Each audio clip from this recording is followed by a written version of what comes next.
Hi, I'm Carrie Watson, and I'm going to be talking about The Fair Folk by Sue Bristow. A fantasy novel just came out this year. It is set in rural England on a farm where young Felicity, age about 10, comes to be accepted by a local group of fairies living in the woods and fields.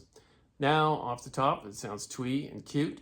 It isn't, because Bristow does a few brilliant things in this novel to elevate it beyond what you might call standard fantasy novel writing.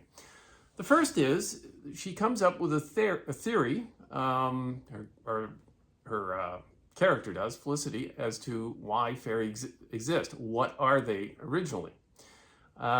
Second, she realizes that folklore and fairy lore is rooted in a relationship between people in rural communities, between people and the land, and how they use the land, and how they exploit it, and how they keep it. And she is an excellent writer about the natural world, every aspect of it. And that might be the most powerful aspect, or most pleasing aspect of the novel, is how she's able to describe country life.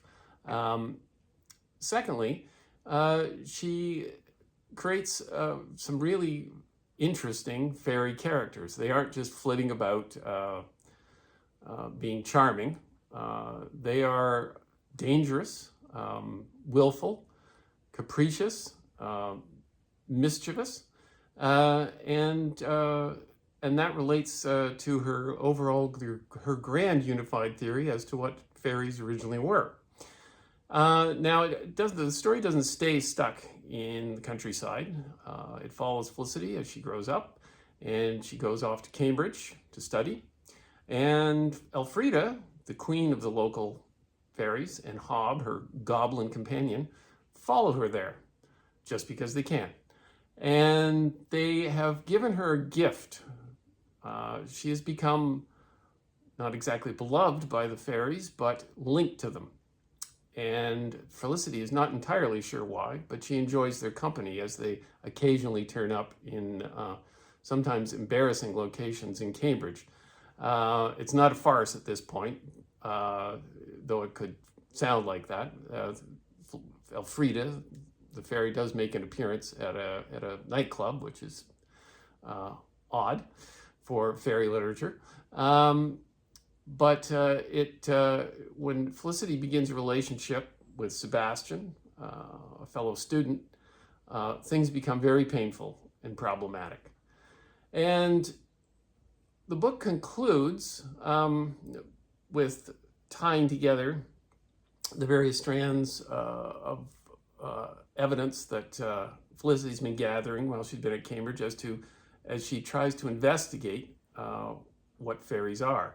And she comes to the conclusion that they are abandoned and abused children from long ago who have escaped into the fairy world to escape the cruelties of the human world. And once there, they remain children forever, somewhat misshapen and imbued with magic. She doesn't explain how the magic side of it, but it's an elegantly presented and compelling argument.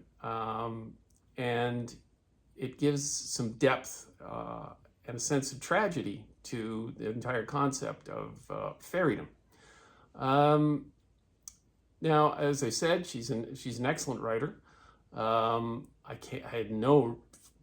It's hard to find any faults with the book.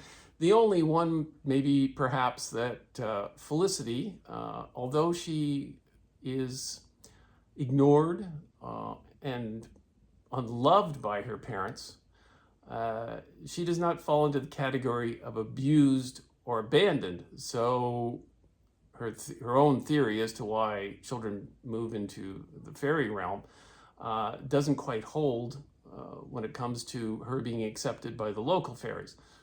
A minor quibble. Now, it also must be pointed out there's a genre right now called fairy porn. Sarah J. Maas is the queen fairy in that publishing realm.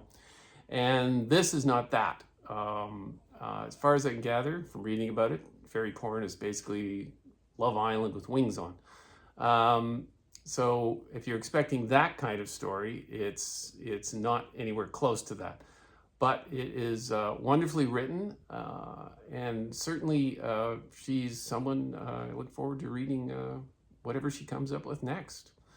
Oh, and now, as usual, my book, my novel, The Skeleton Palms. It's a tale of violence and greed set in Las Vegas, Palm Springs, Los Angeles. And yes, give it a try if you want. Until next time, bye.